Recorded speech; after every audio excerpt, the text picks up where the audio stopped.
Qué bueno es tener un lugar donde congregarnos.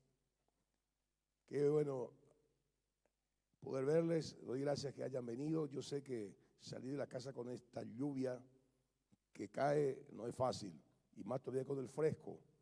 Y les agradezco que vienen a la casa del Señor, y me doy cuenta que no son cristianos de azúcar, ni tampoco son cristianitos de cartón. Gloria a Dios. Alejandro con doña Cristina.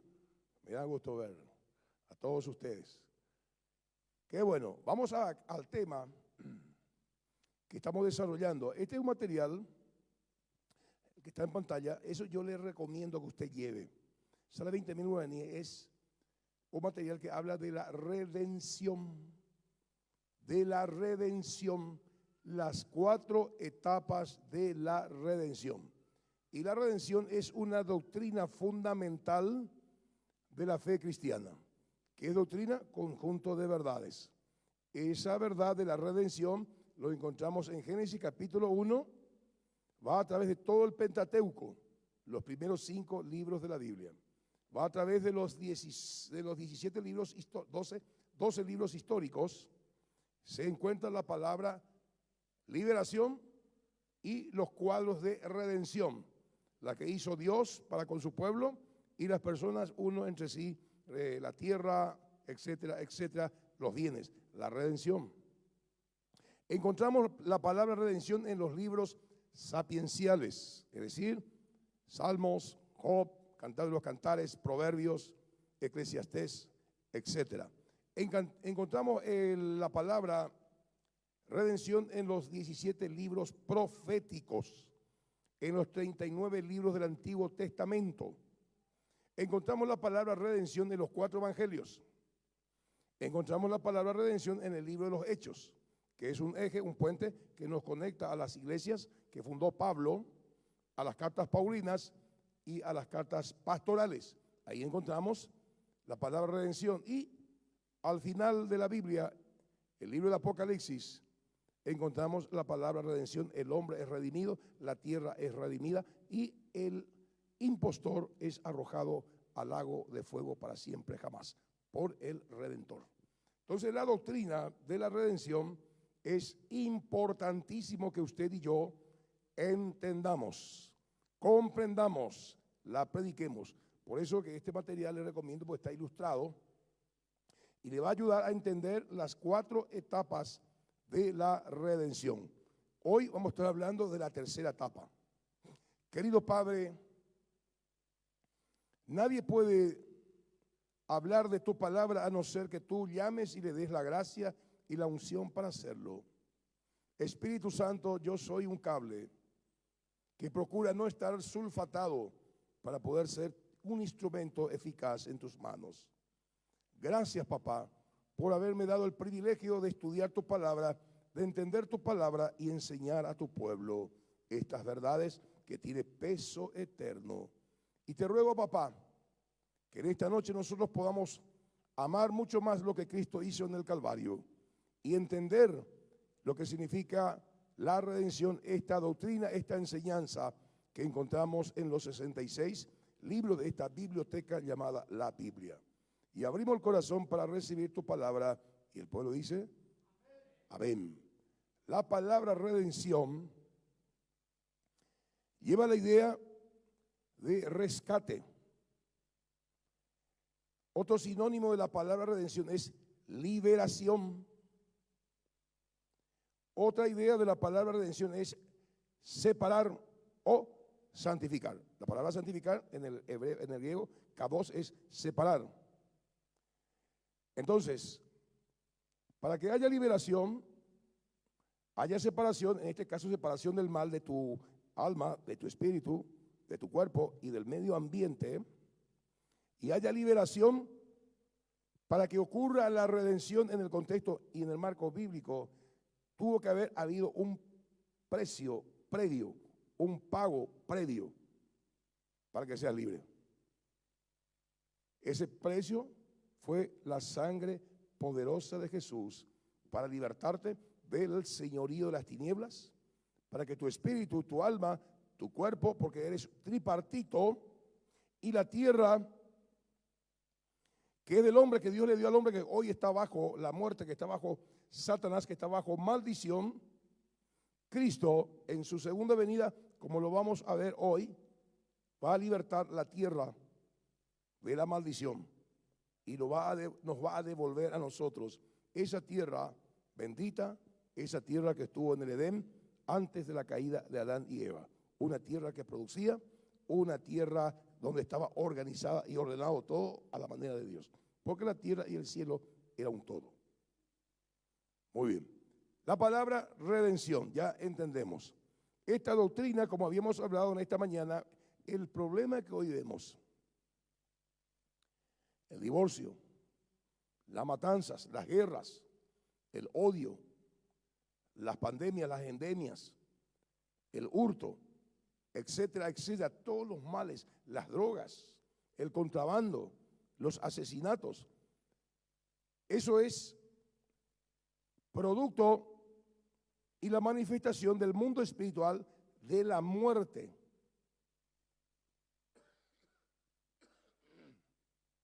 Porque el mundo entero está bajo el maligno. No solamente la atmósfera, no solamente el mundo, también la tierra y cada ser humano. Cada ser humano que nace tiene tatuado la marca, tiene el pecado original, tiene alterada su espíritu, alma, con sus tres depósitos, y ahí está la vida del diablo, o sea, el pecado, la desobediencia, de tal manera que al niño no se le enseña a ser malo, es malo de por sí. Al niño vos no lo enseñás a mentir, miente de por sí. Al niño vos no le enseñás a ser egoísta, es egoísta de por sí. ¿Por qué? Porque esa naturaleza interna, la pecaminosa, se manifiesta y cuando es grande, se va agudizando y se va incrementando eso. ¿Por qué? Porque el mundo entero está bajo el maligno. Porque allá en el Edén, nuestros primeros padres, Adán y Eva, en ellos Dios ya te sopló. Vos ya estabas en los lomos de Adán y Eva. Génesis capítulo 1, verso 28, ¿qué dice? Dijo ahí, hagamos al hombre a nuestra imagen y semejanza, para que señoree en el agua, en el mar, sobre las aves, en los peces, etc. Y se multiplique. Dios le bendijo al hombre. Y de una sangre creó todo el ser humano. Los 147 millones de personas que han nacido y pasado sobre el planeta Tierra, más los 7.000 millones de personas que hoy viven sobre el planeta Tierra, los 154.000 millones de personas que han pasado o están aquí sobre la Tierra, mi apreciado, vienen con ese sello, vienen con la marca del diablo, vienen con el pecado original, vienen para ir a la condenación si es que no se encuentran con Cristo. Imagínense el poder de la desobediencia, la fuerza de la desobediencia. Uno pecó, todos alcanzaron la muerte. Y ahí vemos la justicia de Dios. Uno obedeció y porque ese uno que obedeció, que es Cristo, todos alcanzamos la vida. Y todo el caos que hoy vemos, como dice Juan, la luz verdadera ya está alumbrando, las tinieblas van pasando, porque la luz verdadera ya viene. Este sistema, la cual estamos nosotros, ya está acabándose. Políticamente hablando, espiritualmente hablando, moralmente hablando, económicamente hablando. Este sistema babilónico, este sistema controlado por el diablo, por Satanás, que quiere, así como al comienzo, para que todos pensaran y hablaran un mismo idioma y pensaran de una misma manera con la Torre de Babel, Dios tuvo que confundir.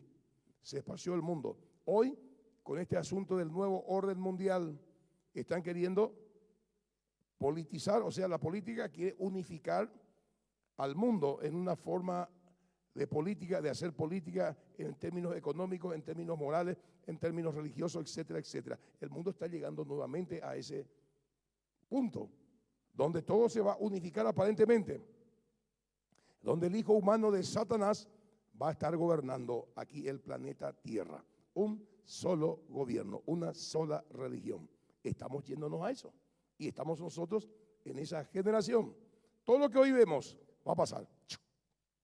Porque alguien hace 2022 años en ese proceso de la redención, pagó el precio para que tú y yo seamos libres de la cárcel, seamos libres de esa naturaleza pecaminosa, seamos libres de la iniquidad, seamos libres de todo ese bagaje que viene de generación en generación, que nos afecta, el pecado de nuestros tatarabuelos que se van cargando. Alguien murió en la cruz del Calvario, pagó el precio, su propia vida, para que tú y yo tengamos la esperanza que aceptándole a Cristo dentro de nuestros corazones, siguiendo las huellas de Cristo, usted y yo podamos salir de la maldición, podamos salir del señorío de las tinieblas y estar bajo el señorío de Dios, bajo el señorío de Cristo.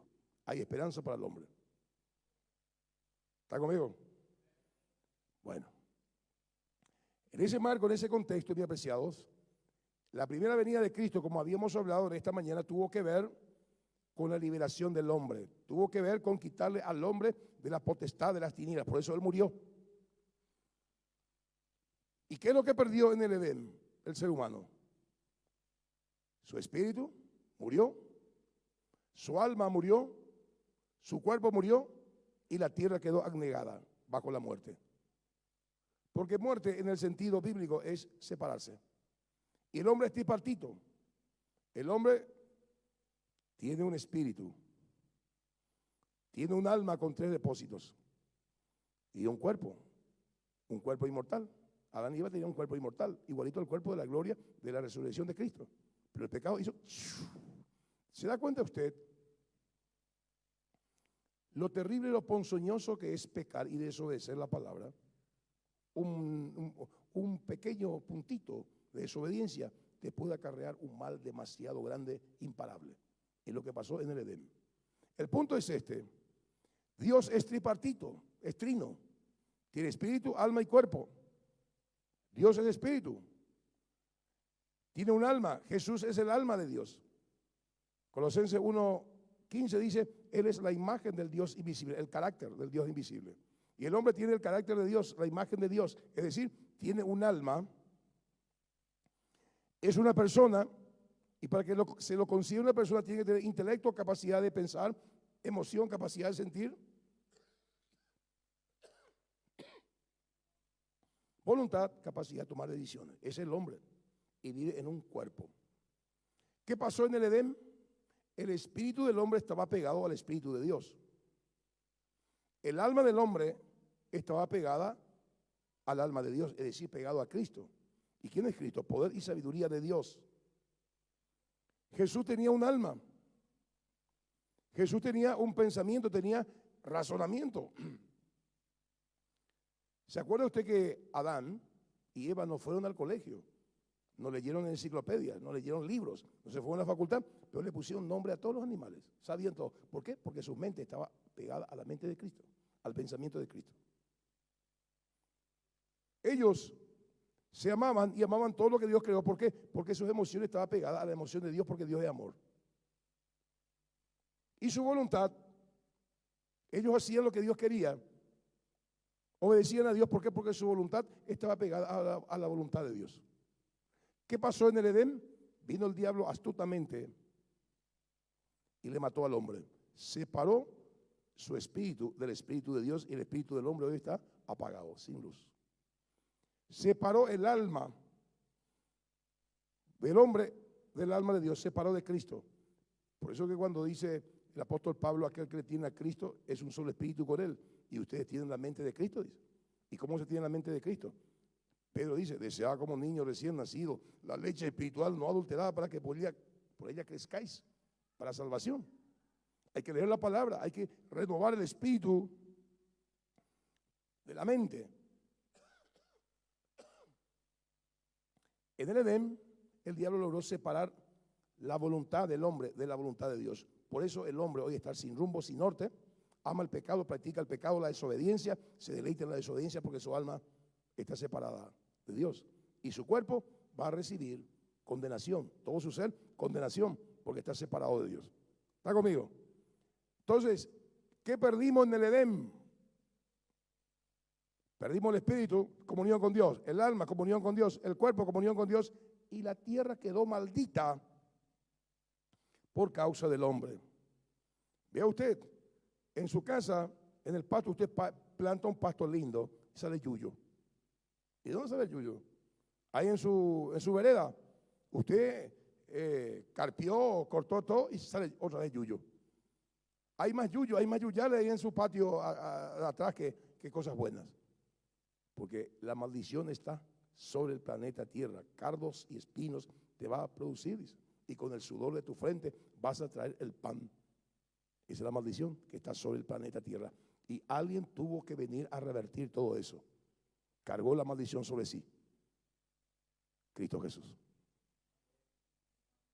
Uno pecó y por su pecado todos alcanzaron la maldición. Uno obedeció y por su obediencia todos podemos alcanzar la bendición, la prosperidad de Dios. Eso es el evangelio, eso es lo que tenemos que predicar y eso es lo que la gente tiene que entender, eso es la redención. Entonces ese proceso, el hombre quedó vendido al pecado ahí en el Edén. Y la segunda parte, como estuvimos hablando en esta mañana, Cristo vino ¿para qué? Para devolverle al hombre lo que éste había perdido. Ya sabemos lo que perdió el hombre. Y en esta tercera parte, Cristo ascendió a los cielos, pero él dijo, voy a regresar. ¿Qué es lo que falta en ese marco, en ese contexto de la redención? Redimir la tierra. Y en su segunda venida, Cristo va a venir a remover la maldición que está sobre la tierra, porque la tierra es de los hombres, no es para el diablo. Si usted lee Apocalipsis capítulo 10, el ángel que estaba sobre el mar, el pie derecho y el pie izquierdo sobre la tierra, y que pregonó a gran voz con esos 7 truenos, con un librito en la mano, ahí eso estaban entregándole el título de propiedad. Dios le estaba entregando el título de propiedad al hombre. Impresionante, eso es otro tema. Entonces, estamos acá en la tercera etapa, el regreso del Redentor por segunda vez sobre la tierra. Vamos a leer lo que dice Mateo. Estamos en este tiempo, mi apreciado. 24, 29, 31. Si usted quiere tener toda la serie, yo le aliento a que usted repase en esta noche, mañana, el primer mensaje, el segundo mensaje y también para que usted pueda tener una comprensión y llévese el manualcito. Eso le va a ayudar a comprender y a enseñar. Miren lo que dice Mateo 24, 29 al 31. Esto es la profecía de hace 2022 años que estamos en ese tiempo de su cumplimiento. E inmediatamente después de la tribulación de aquellos días, el sol se oscurecerá. Está hablando de la segunda venida de Cristo. Y la luna no dará su resplandor. Y las estrellas caerán del cielo. Y las potencias serán conmovidas. Las potencias de los cielos. Entonces aparecerá la señal del Hijo del Hombre en el cielo. Y lamentarán todas las tribus de la tierra. Está hablando de la tribu de Israel en específico. Y verán al Hijo del Hombre viniendo sobre las nubes del cielo con poder y gran gloria. Y enviará a sus ángeles con gran voz de trompeta y juntará a sus escogidos de los 4 vientos, desde un extremo del cielo hasta el otro. Esto es en la segunda parte de la gran tribulación, lo que va a ocurrir. Previo a eso, usted y yo, ¿cuándo lo tienen a Cristo? Vamos a escuchar el sonar del shofar. Y vamos a irnos de la tierra a los cielos. Dios nos va a tomar de la tierra a los cielos. Luego 7 años terribles de tremenda tribulación, donde los 28 juicios que va a aparecer aquí sobre el planeta Tierra, que se han derramado, nos lleva a la idea de aniquilación, lleva a la idea de purificación. Porque Dios viene, nosotros venimos a un mundo puro, redimido, limpio y santo, por la sangre del Cordero. Este es otro tema que le estoy tratando de sintetizar. Bueno, estamos en la tercera parte del plan eterno de Dios, de la redención del hombre. Cómo Dios operó para que el hombre tuviera nuevamente esos privilegios que tenía antes de la caída, que hoy no lo tiene. Entonces, la justicia de Dios tuvo que operar y hacer todo lo que estamos aprendiendo y enseñando. ¿Para qué? Para que vamos a entender que Dios aún hasta con sus enemigos es justo. Y aquí vemos nosotros ya la tercera parte de la redención, que es la segunda venida de Cristo. ¿Para qué viene en forma específica? Tercera parte de la redención. El siguiente cuadro, por favor. La humanidad recupera su tierra redimida o comprada, purificada y liberada, porque redención significa libertar, purificar, comprar, previo pago de un precio. Lo hizo Jesús derramando su sangre. Gracias al Redentor. El propósito de este punto es entender por qué Cristo debe regresar por segunda vez a la tierra, puesto que ya vino por primera vez, pero con relación al pecado. La segunda vez viene para dar premio y devolverle al hombre la tierra. El Redentor regresa por segunda vez a la tierra para retirar la maldición pronunciada sobre ella por Dios en Génesis 3:15. Usted tiene eso en la palabra. Ahí Dios pronuncia la maldición sobre la serpiente, sobre el hombre, sobre la mujer, sobre la tierra. Y devolverle a los hijos de los hombres redimidos. Mateo 5:4, ahí habla que bienaventurados los mansos, porque de ellos es la tierra de Dios. Porque de ellos es la tierra, porque Dios le ha dado a los hombres.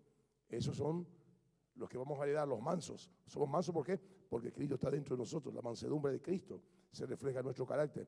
La tierra que les pertenece, lo cual quedó en manos del maligno por el pecado de Adán. Lucas 4:13, ¿se acuerdan cuando el Satanás se le presentó a Cristo? Y él dijo, a mí me ha sido dada. Le estaba pidiendo al creador del cielo y la tierra que se arrodillara y le adorara. Y Jesús, qué humilde que fue. Le dijo, al Señor tu Dios adorarás y a él solo servirás. No le dijo, diablo, che, déjate macanear, yo soy el dueño. ¿Qué yo me voy a arrodillar junto a vos si esto es mío? ¿Me explico? Porque Dios, envuelto en la carne, se despojó a sí mismo y vino a pelearle al diablo en carne y hueso, en humanidad, envuelto en el Espíritu Santo, y le venció. ¿Qué significa eso? Que usted y yo, envueltos en el Espíritu Santo, podemos vencer al diablo y a todas sus patrañas.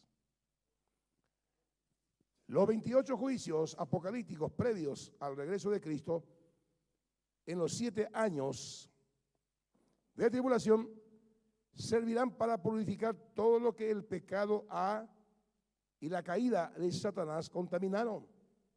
Los pies del Redentor glorificado, al pisar la tierra maldita en el mismo lugar donde fue tomado de sus discípulos para ir al cielo, Hechos 1:9, ¿se acuerda usted? Hechos 1:9, cuando Jesús estaba hablando a sus discípulos y delante de ellos fue tomado y llevado arriba. ¿Y qué dijeron los ángeles, varones galileos, que estáis mirando? Este mismo Jesús que ha sido tomado de vosotros, volverá. Y Jesús iba ascendiendo a los cielos. Y las nubes, no en un plato volador, las nubes. Porque Dios es el creador de todas las cosas. En ese mismo sitio descenderá y el monte de los olivos se volverá un valle, según el profeta Zacarías capítulo 14:4. Siguiente cuadro, por favor. ¿Cuál es el propósito bien específico de la segunda venida de Cristo? Número 1, remover la maldición de la tierra. Génesis 3:17-18. Esa maldición que Dios pronunció sobre la tierra por causa del hombre. Eso es Dios, lo va a remover. El único que puede remover maldiciones es Dios. Qué interesante eso, ¿no? El único que puede quebrar maldiciones es Dios. En mi nombre echarán fuera demonios. En mi nombre sujetarán todo y nada os dañará. Porque viene Cristo por segunda vez. Estamos hablando del plan redentor de Cristo. Número 2, recrear y reorganizar la tierra. Arrojar al anticristo y al falso profeta al lago de fuego. Apocalipsis 19:20. En la segunda mitad del periodo de la gran tribulación va a haber un caos aquí sobre la tierra. Los juicios, más los ángeles, más la depravidad del hombre, el anticristo, la marca, etcétera, etcétera, va a hacer que el mundo esté totalmente dado vueltas en desobediencia y en rebeldía total de parte de Dios. Y Cristo va a venir a poner orden. Y aquellos que están usurpando el lugar de Cristo, como el anticristo y el falso profeta, ellos van a ser arrojados al lago de fuego. Para eso viene Cristo, a poner orden aquí en la tierra. ¿Cuál es el propósito de la segunda venida de Cristo? Número 3, devolver la tierra a los hijos de los hombres que estaba en poder de Satanás. Mateo 5:5, Salmo 37:11, la tierra es de los hombres. Lucas 4:6 y 1 Juan 5:19, el mundo entero está bajo el maligno. Y viene Jesús a revertir eso que pasó en el Edén. El diablo le robó la tierra al hombre y Jesús ganó, derramó su sangre, volvió a pagar el precio y la tierra le pertenece a Dios, y esa tierra que le pertenece a Dios te da a vos, me da a mí, nosotros los hijos de los hombres. El propósito de la segunda venida de Cristo, número 4, imponer su poder en Armagedón y gobernar por 1000 años en la tierra donde fue despreciado. Apocalipsis 16, 12 al 14 y 16. ¿Para qué viene Cristo por segunda vez? Para atar y arrojar al abismo a Satanás y a todo su reino por 1000 años, enjuiciar a las naciones. Apocalipsis 21, 3 y Mateo 25, 31, 46. Porque en ese contexto del marco de la gran tribulación, aunque el mundo va a estar en un desorden total, la guerra, la pestilencia, el ojo del huracán va a estar ahí en el Medio Oriente. Pero en esta parte del mundo van a haber naciones, van a haber personas que van a seguir comerciando, trabajando, etc. Bueno, ese tipo de gente va a entrar en el milenio con un cuerpo natural. Pero en el milenio van a estar los glorificados, los cuerpos glorificados. Pero la gente natural, como no va a estar la muerte va a ser anulada a través de Satanás, metiéndolo allá en el abismo, va a empezar a progresar. Va a empezar a progresar el mundo. Va a ser como en los días de Noé, en los días de Adán y Eva. Va a haber un florecimiento donde Cristo va a estar gobernando, el segundo Adán. Sobre la tierra, va a haber paz, alegría, etc. Mientras Satanás va a estar ahí abajo. Entonces, esas naciones, Dios les va a enjuiciar y va a apartar los cabritos para un lado y las ovejas para otro lado. Eso es otro tema que vamos a estar tocando en otra oportunidad. Pero por lo menos ya tenemos una idea de por qué viene Cristo por la segunda vez. Siguiente cuadro, por favor. Esta es la final de la tercera parte. Vamos a entrar a la cuarta, bien rápido. Siguiente cuadro, por favor. La cuarta etapa, el impostor, el diablo, Satanás, es arrojado al lago de fuego. El Redentor elimina del universo al engañador para siempre. Esto va a ocurrir al final del milenio. Juicio ante el gran trono blanco. Apocalipsis 20. Si usted me permite, voy a leer lo que dice la Biblia, que ya está todo escrito. Simplemente hay que indagar, preguntar al Espíritu Santo, y estamos en ese tiempo. Nosotros somos la generación que vamos a experimentar y ver todas estas cosas. Estamos hablando de la tercera etapa de la redención, donde Satanás va a ser apresado y arrojado al lago de fuego para siempre jamás. El que logró meter todo el mal que hoy vemos a través de Adán y Eva por su desobediencia. Juicio ante el gran trono blanco, Apocalipsis 21.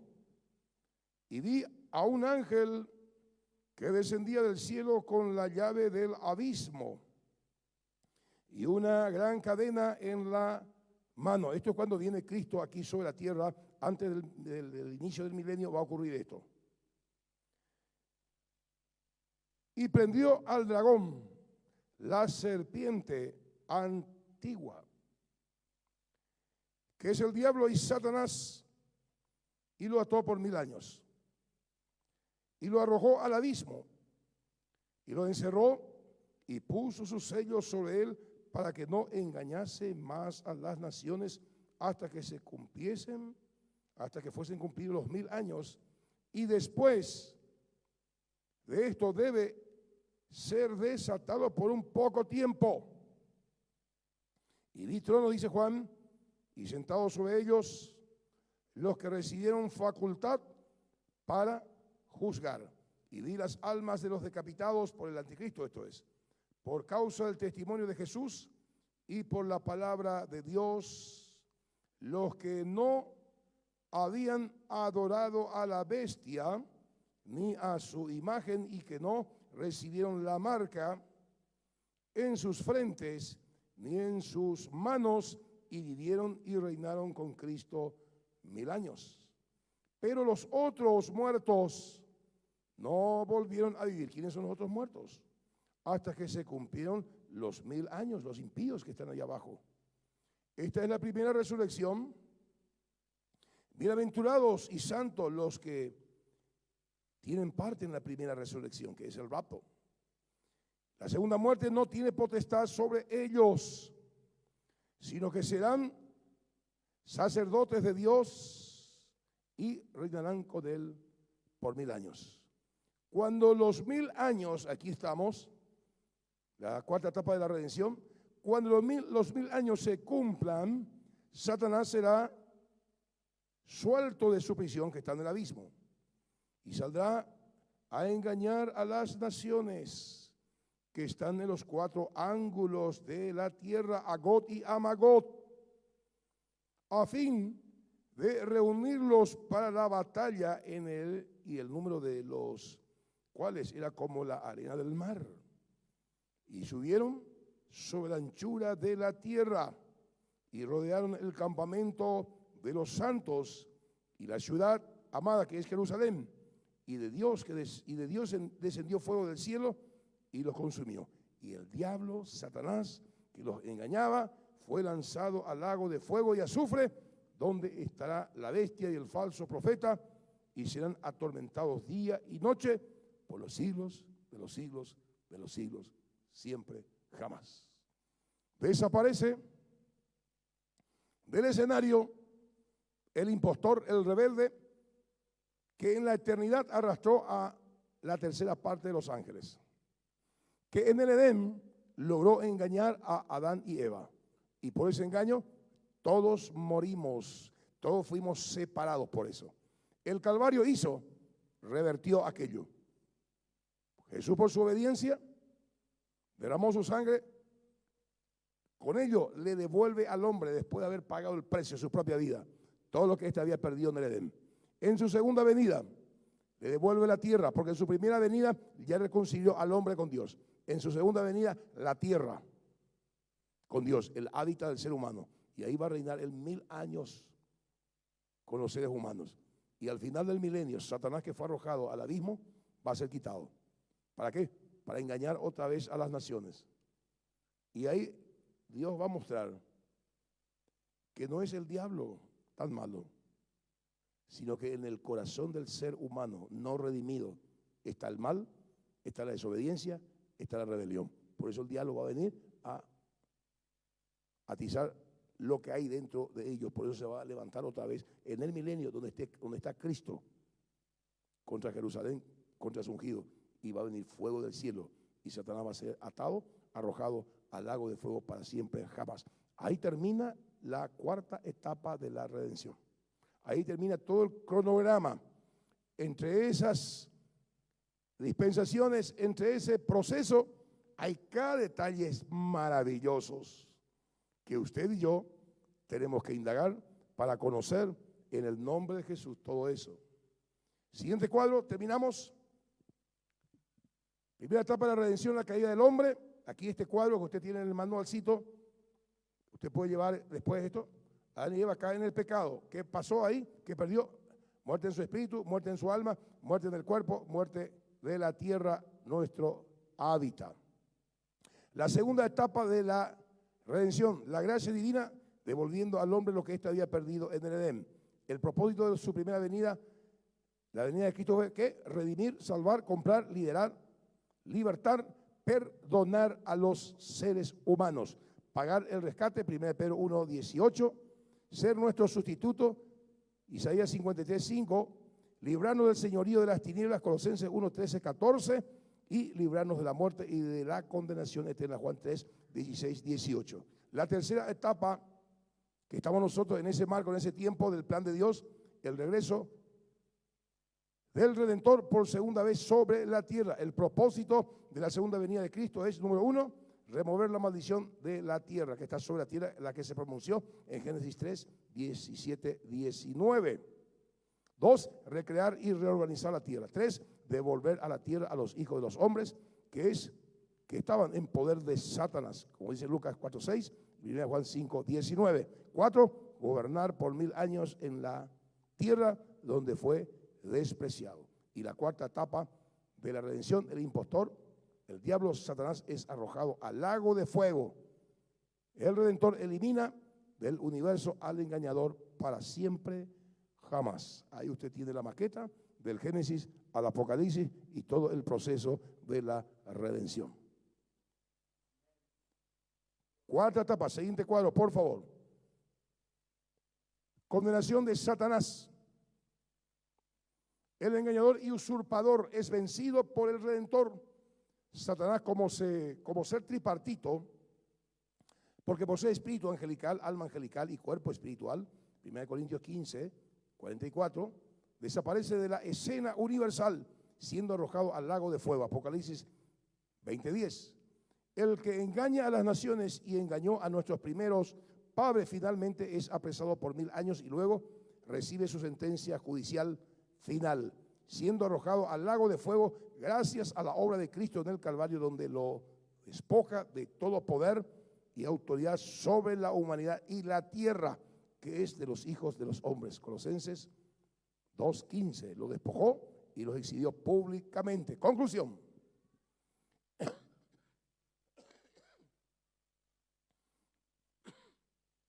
Hicimos un resumen de las cuatro etapas que consta la redención de la humanidad. El propósito es entender el alcance de la obra redentora de Cristo mediante la detallada información que recibimos en el desarrollo de esta enseñanza.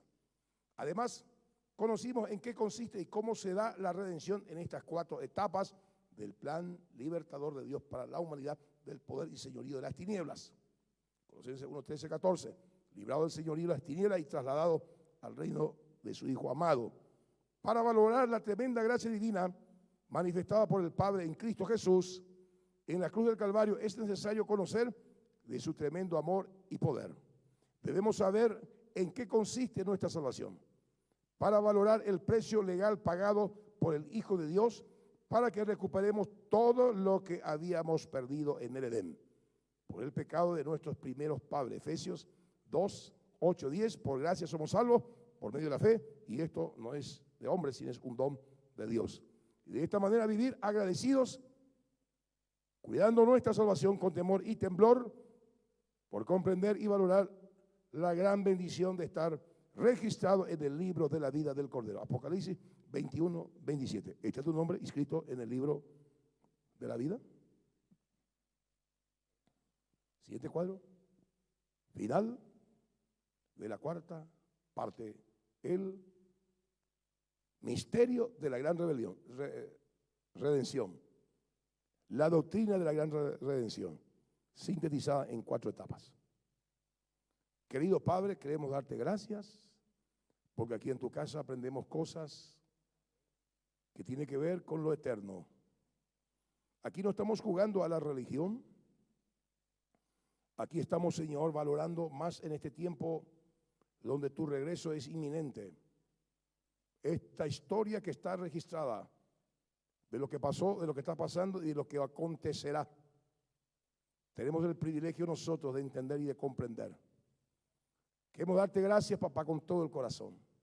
Y usted, mi amigo, mi hermano que está conectado, yo le ruego, por favor, tome en serio su salvación. Tome en serio lo que hizo Cristo en la cruz del Calvario. Arrepiéntase de sus pecados. Pida perdón a Dios. Acepte la obra de Cristo que está a su favor. Prediquemos el Evangelio, la palabra de la cruz, en el nombre poderoso de Jesús de Nazaret. Qué privilegiados somos de poder entender todo este plan maravilloso, porque esta palabra es locura para los que se pierden, pero es el gran poder de Dios para aquellos que se salvan. Esto es a nosotros, en el nombre de Jesús. Nos ponemos de pie, por favor. En la cantina está el librito, usted puede llevar, para inclusive regalar también. Levante su mano, voy a bendecir su vida. Padre, te doy gracias por la vida de mis hermanos que hoy han venido, han salido de su comodidad, a pesar de la inclemencia. Ellos están aquí en tu casa. Yo te pido, Padre, la bendición de ellos, que venga sobre ellos esa bendición que tú, Señor, señalaste para aquellos que vienen a tu casa. En el nombre poderoso de Jesús. Yo te bendigo, mi hermano y mi hermana, en el nombre del Padre, del Hijo y del Espíritu Santo de Dios. Amén, amén. Saluda a tu hermano, saluda a tu hermana, y esta alabanza nos despide.